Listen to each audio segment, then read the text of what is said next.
IVM. Paying your credit card bills on time is a great policy.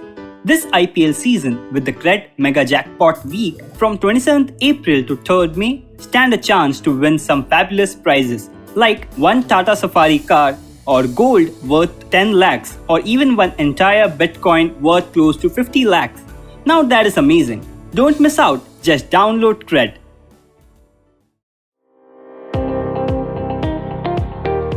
Welcome to All Things Policy, a daily podcast by the Takshashila Institution.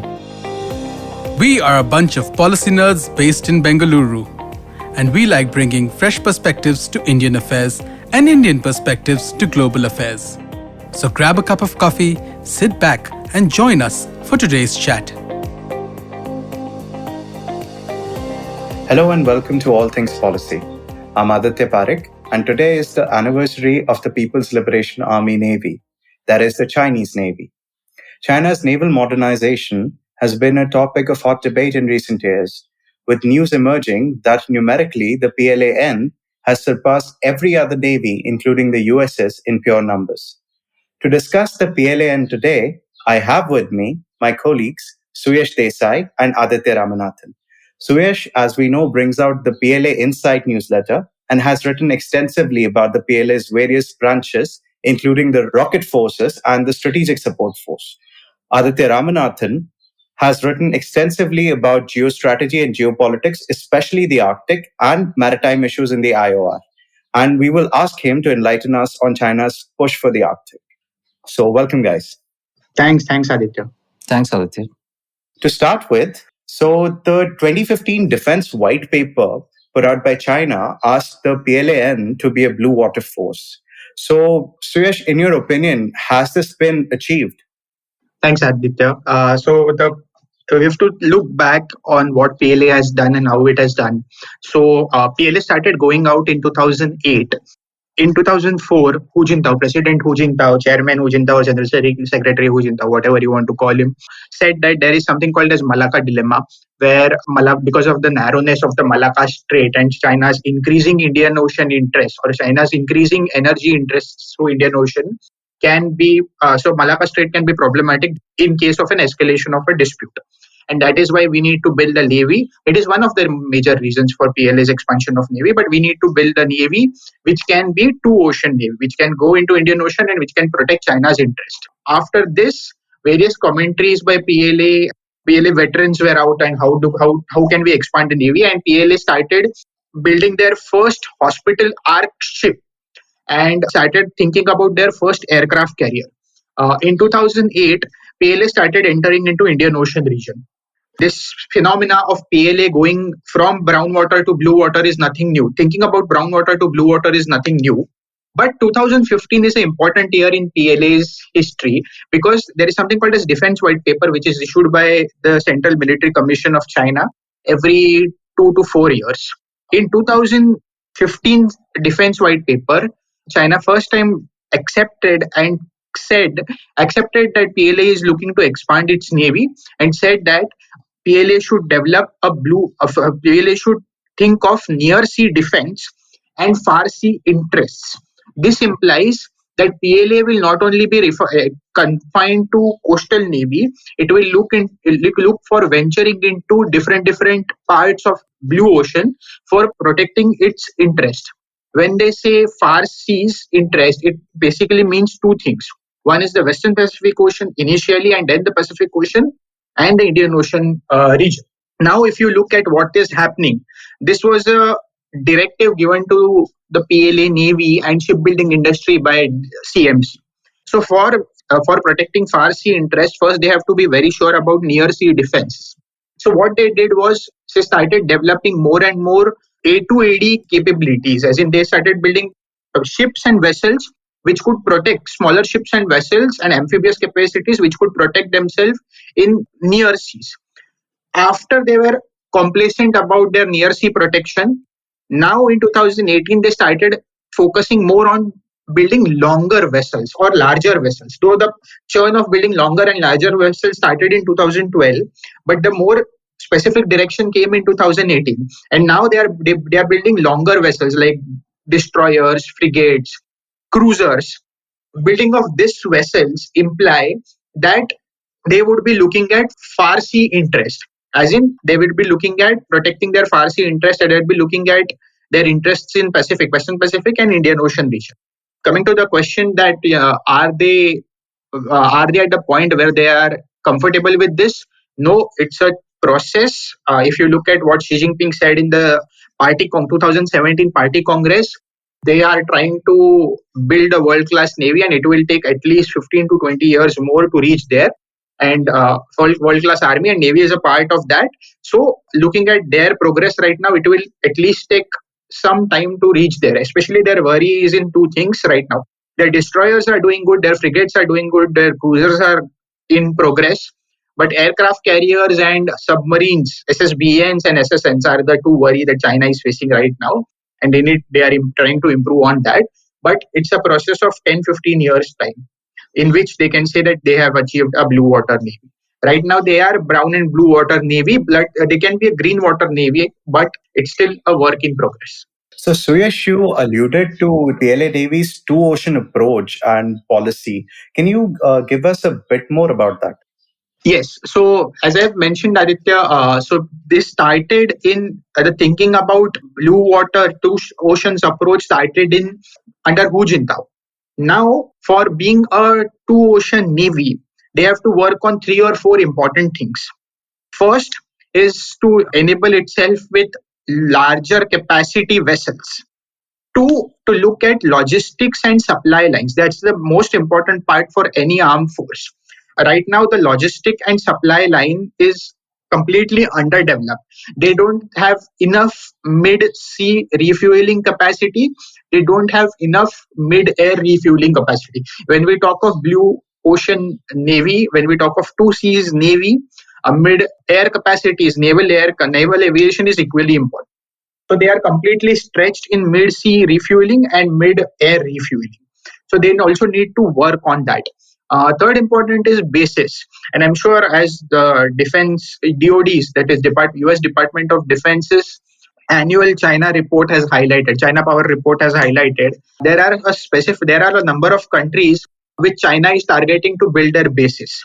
Djibouti, as we saw, was their first naval base. I think it was built in 2017 or 16, 2017 maybe. Now the recent news is that they are expanding that base.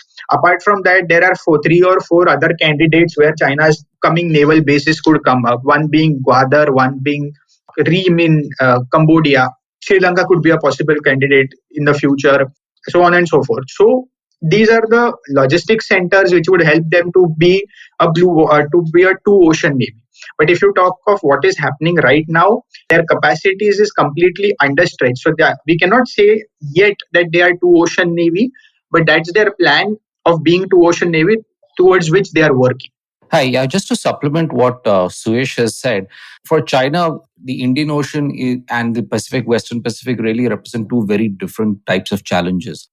The Western Pacific is their own home waters. The Chinese feel hemmed in by what they call the first and second island chains. And their idea over there is to not just deny the US the ability to approach those waters, but also to be able to ultimately dominate them. For example, in the event of an attempt to forcibly reunite, as they would put it, Taiwan. The Indian Ocean is far away. So you said China's big challenge is to develop the sea legs to operate in that type of ocean in a sustained basis. Showing the flag or doing what the Chinese call counter piracy operations is very difficult from being able to make a sustained show of force there. To do that kind of sustained show of force, the Chinese would need, as Suyash pointed out, both air defenses as well as anti-submarine warfare and submarine capabilities below the surface. So right now, what you've seen, typically you have a 3-ship fleet of the PLA Navy entering the Indian Ocean, going and berthing in Djibouti. This would typically be a guided missile frigate, a guided missile destroyer, and maybe one supply ship. What we have not yet seen, though Chinese have sometimes indicated they want to do, is, for example, an aircraft carrier entering the Indian Ocean, accompanied by air defense ships, accompanied by submarines. And, that would be the sort of sustained show of force that would really send a political signal from the Chinese. There are even intermediate steps that we could see. For example, just sending in ships with very strong air defenses, along with submarines, would give an indication that the Chinese fleet are there not just as a empty sign, but also because, in a way that they can prove that they can defend themselves and sustain operations in the Indian Ocean, even in hostile conditions. Also, to add on to what Aditya you have said, right now what is happening is they are sending their survey ships in the Indian Ocean region. The survey ships solve two purposes. One, to assert in their area itself in South China Sea, it acts like asserting their claim. But in Indian Ocean region, apart from survey, they are getting acquainted with what is the geography of the ocean, what is the depth of the ocean, what are the temperatures of the ocean, what are the currents, in order to better sail in this region in the future. So that one is that, and to indicate the enemy that we are looking at a substantial presence over here. These are the two important things that survey ship indicate in Indian Ocean region, though their indication of asserting sovereignty is specifically related to the South China Sea. Yeah, absolutely. We are going to see more Chinese surveillance vessels come into these waters, typically in the guise of scientific surveys. We've already seen that happen. India's had to drive away such survey vessels from its own exclusive economic zone. And this could also be combined with both, IUU fishing, illegal fishing. Say China has these large illegal fishing fleets that basically go into waters of other countries, including their EEZs, and fish there in a matter that is actually in contravention of international law. So, for example, the sort of complicated scenario that an Indian planner would have to worry about is these large IUU vessel fleets coming in and being backed up by a substantial Chinese fleet. What happens in that situation? Similarly, you talked about survey ships, and now I just talked about fishing vessels.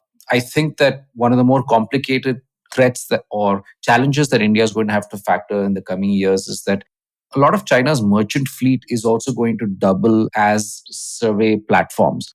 So, they are going to be used by the Chinese, for example, to gauge temperature, salinity, ocean current strength, and so on, which makes it easier, especially for their subsurface vessels, but also for their surface vessels to operate in those waters.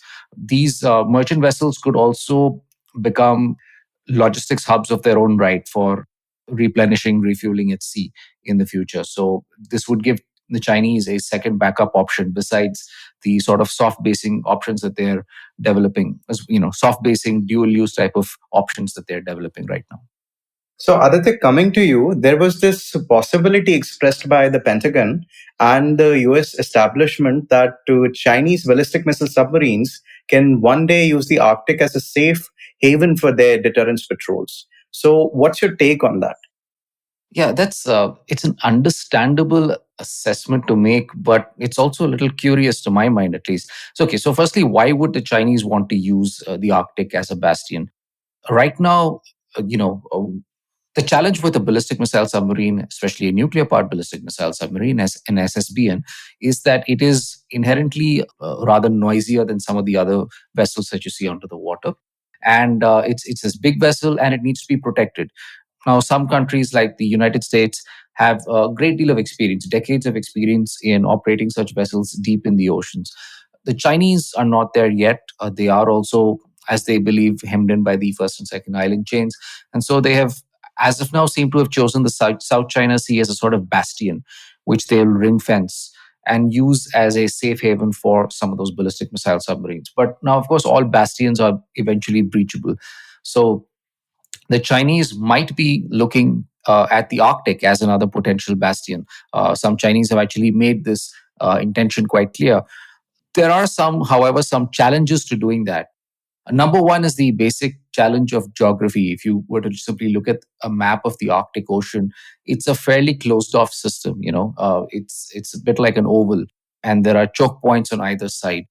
So getting in there is going to be not all that easy.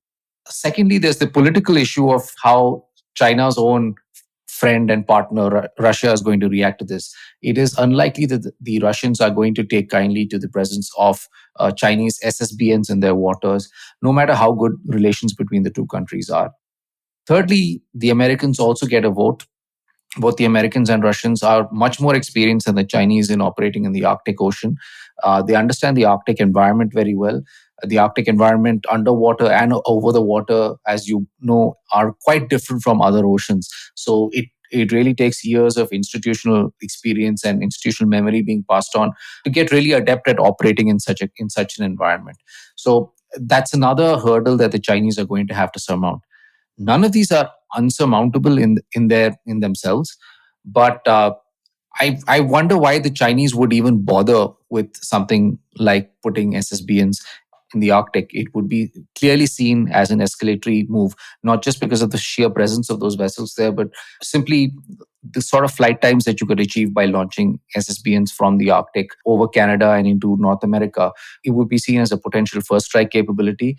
And the news of deployment of such submarines into the Arctic is bound to provoke a really strong reaction from the Americans. So, Aditya and Suyash, I'd like you both to answer this question. So, do you think it is a correct assessment to say that PLA Navy is not an expeditionary power, projection focused force yet, and that their internal organizational culture will always relegate them to being an army's fleet, meant only for firewalling the maritime approaches to their middle kingdom on land and areas of interest?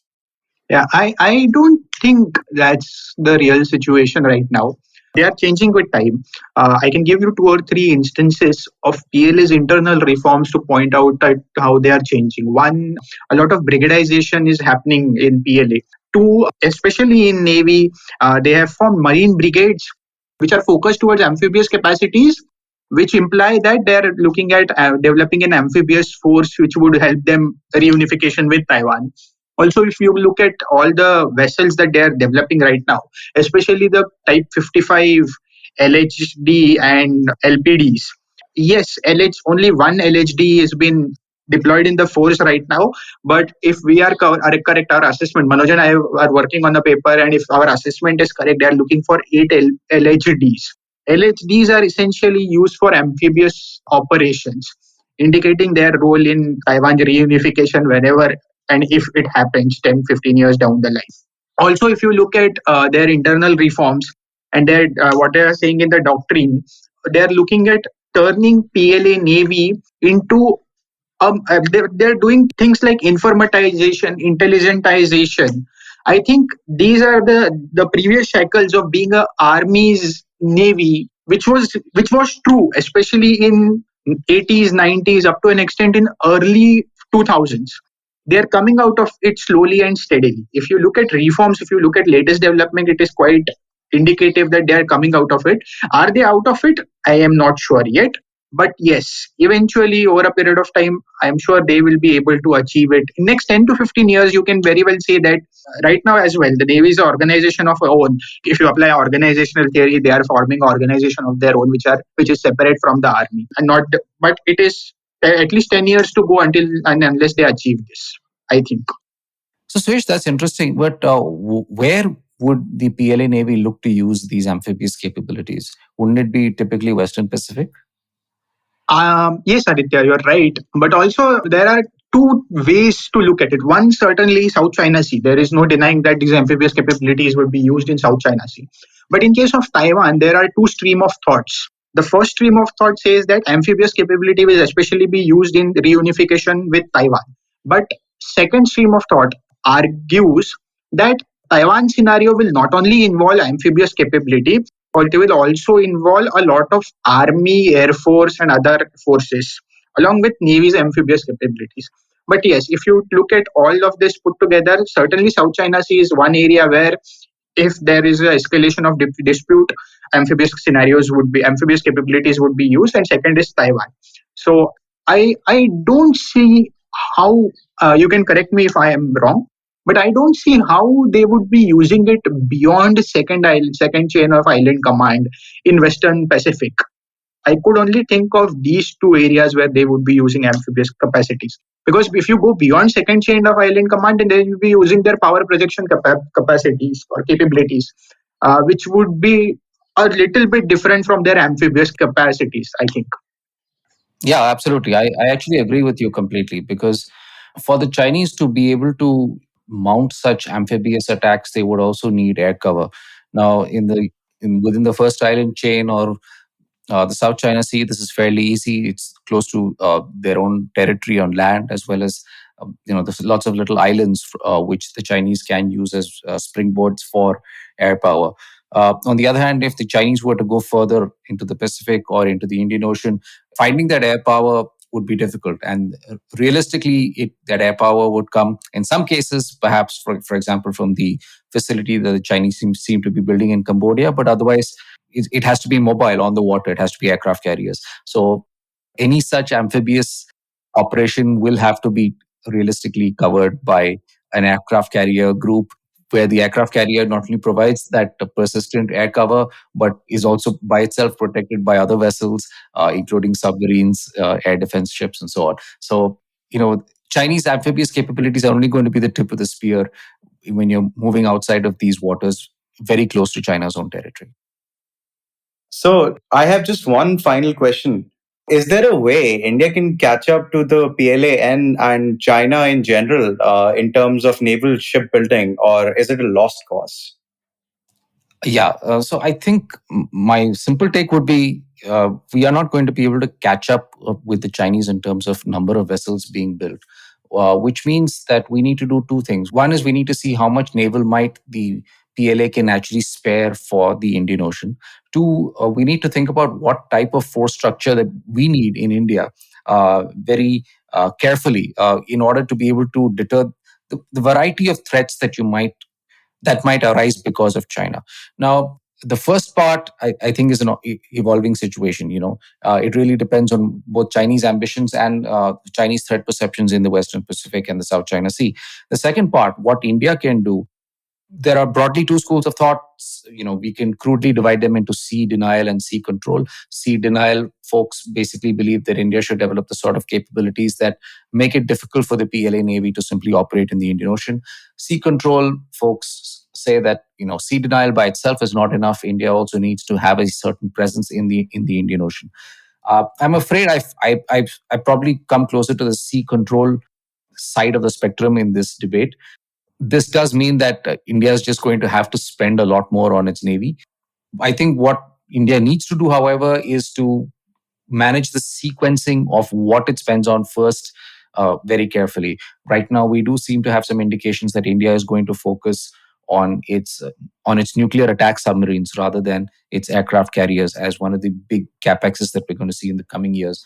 I think that's perfectly sensible. I think that those subsurface capabilities are much more urgent today in countering the PLA Navy than an aircraft carrier.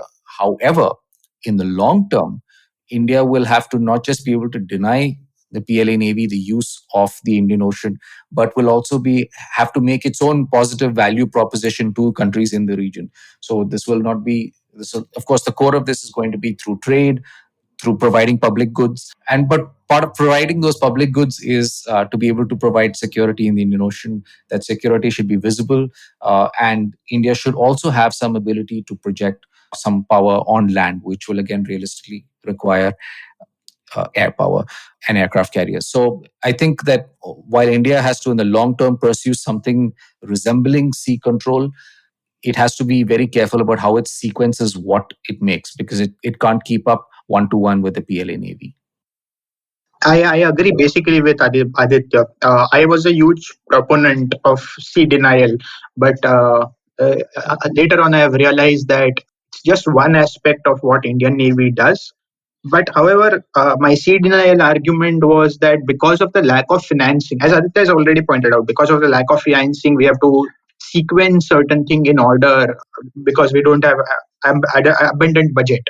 So that's why I agree with whatever Aditya has said, that we have to sequence certain manufacturing of certain capabilities which will deny China, which will at least have a denial posture towards China. And but our larger goals should be towards sea control, which the Indian Navy is doing as well. The only problem here is that which Aditya also highlighted, is about sequencing. So the debate that whether aircraft carriers should have come first or whether that money could be invested in submarines right now, that is the only problem that the Indian Navy is right now. Indian Navy was going through, But I'm sure, I think they have come up with the answer with all the latest news indicating that they are going with this submarine project first, and the third aircraft carrier can be delayed a bit. So yes, I agree with whatever Aditya has pointed out here. So let me say this, folks, that it warms my heart that we all agree. And as just Suyash mentioned, according to the news, even Government of India and possibly in the future Cabinet Committee on Security will agree that in the short term we need subsurface capabilities more. So that warms my heart. And on that note, we'll wrap it up, folks. And thank you, Aditya. Thank you, Suyash, for joining me today. Thank you, guys. Thanks. And our listeners, for more engaging discussions, tune in again to All Things Policy. The Takshashila Institution is an independent, non-partisan think tank and a school of public policy. We have education programs lasting 1 semester and 1 year that are tailored specifically for people like you. They are all online and you can take them from anywhere. Admissions are now open for our 12-week graduate certificate program in public policy, defense and foreign affairs, technology policy, and health and life sciences. Visit takshashila.org.in/courses to find out more.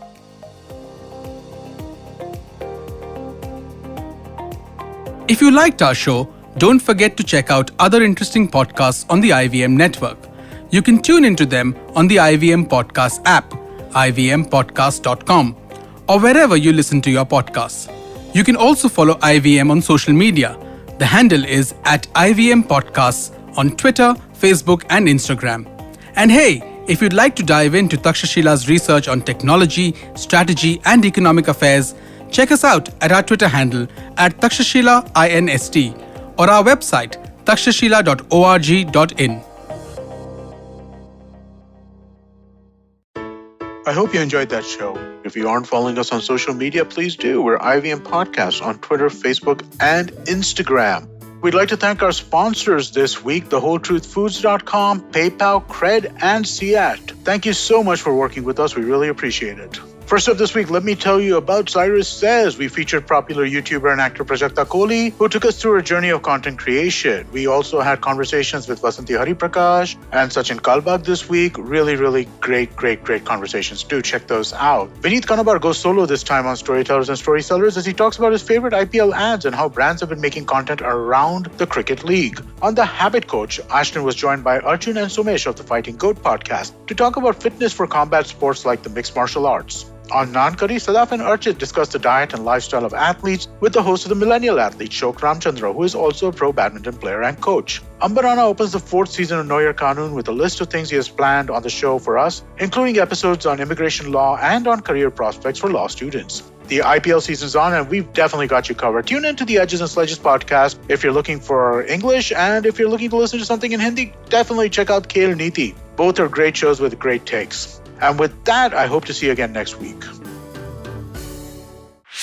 Whether you're an established sports person or a budding one, or simply a sports enthusiast, join us, Tanvi and Shlok. We are two passionate pro badminton players talking policy, mindset, and everything sport.